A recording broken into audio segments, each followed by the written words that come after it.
अस्सलाम वालेकुम। The justice source theory के मुताबिक स्पोकन लैंग्वेज से पहले अर्ली ह्यूमन हैंड जस्टिस के ज़रिए से कम्युनिकेट करते थे।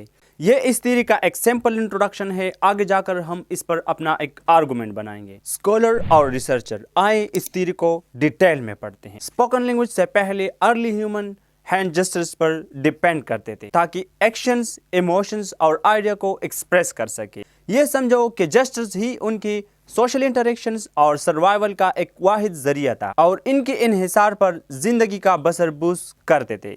इस तरह हो के जस्टिस आगे चलकर स्ट्रक्चर कम्युनिकेशन की बुनियाद बनी। कैसी बनी? Let's go. यहाँ पर एक सिंपल सा सवाल है कि अदर प्राइमेट्स ने ह्यूमन की तरह अपनी लैंग्वेज जस्टिस से डेवलप क्यों नहीं की? चिंपैंजी और दूसरे प्राइमेट्स कम्युनिकेशन के लिए 60 से ज्यादा हैंड जेस्चर्स इस्तेमाल करते हैं, लेकिन उनकी हर एक जेस्चर्स का सिर्फ एक ही फंक्शन होता है और वो ह्यूमन लैंग्वेज जैसी कॉम्प्लेक्सिटी नहीं रखते। इंसानों के बरअक्स प्राइमेट्स अपनी जेस्चर्स को जोड़कर स्ट्रक्चर्स एक्सप्रेशन नहीं बनाते, जो उनकी कम्युनिकेशन और ह्यूमन स्पीच के दरमियान एक वाज़ी फर्क को जाहिर करता है। इन्फेंट कम्युनिकेशन स्टाइल भी इस थ्योरी को सपोर्ट करता है। बोलने से पहले इन्फेंट डिफरेंट जेस्चर्स इस्तेमाल करते हैं, जैसे बाजू को उठाना ताकि उन्हें गोद में लिया जाए, बाय बाय के लिए हाथ हिलाना या किसी चीज की तरफ पॉइंट करना। इन्फेंट जेस्चर्स ये जाहिर करता है कि वर्बल कम्युनिकेशन से पहले जेस्चर्स ही ने लैंग्वेज डेवलपमेंट के लिए एक फाउंडेशन प्रोवाइड की है। साइंस भी इस बात को सपोर्ट करता है। साइंटिफिक रिसर्च से पता चलता है कि ब्रेन के वो हिस्से जो हाथ के मूवमेंट को कंट्रोल करते हैं वो स्पीच कंट्रोल से भी जुड़े हुए हैं। ये इस बात की निशानदेही करता है कि अर्ली ह्यूमन ने जेस्चर्स से वोकल कम्युनिकेशन की तरफ पेशरफ्त की है,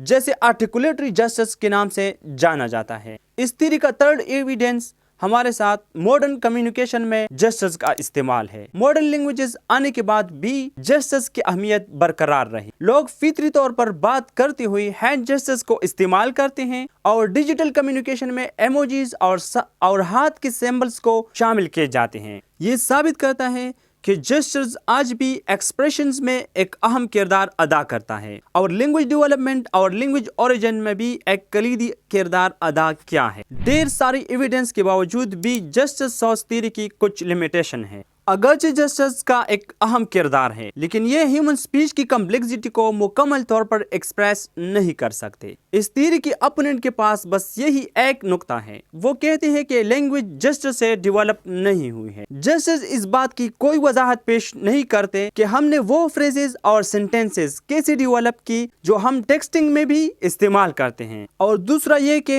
हर जेस्चर सिर्फ सिंगल वर्ड्स को एक्सप्लेन करता है। जैसे इन इमोजीज का मतलब है कि आपने इस वीडियो को लाइक करना है, इस पर कमेंट करना है और इस चैनल को सब्सक्राइब करना है। Fire emojis means something is great, लेकिन इसका ये भी तो मतलब हो सकता है कि एक्चुअल में कहीं पर फायर लगा हुआ हो। जेस्चर को फर्दर क्लैरिफिकेशन की जरूरत होती है और स्पोकन लैंग्वेज में बहुत सारे वर्ड्स हैं जो डेली लाइफ के हर हिस्से और हर नुक्ते की मुख्तलिफ अल्फाज से वजाहत कर सकता है। जेस्चर्स या नॉन वर्बल कम्युनिकेशन में इस तरह से नहीं होता। अब जबकि हमने इस थ्योरी की एविडेंसेस और लिमिटेशन को देखा, तो आपको क्या लगता है, क्या वाकई लैंग्वेज जेस्चर से इवॉल्व हुई है? अपनी राय कमेंट बॉक्स में जरूर दें। ओरिजिन ऑफ लैंग्वेज की जितनी भी सोर्सेज हैं उसको हमने एक प्लेलिस्ट में कवर की है, जाके चेकआउट कर दे।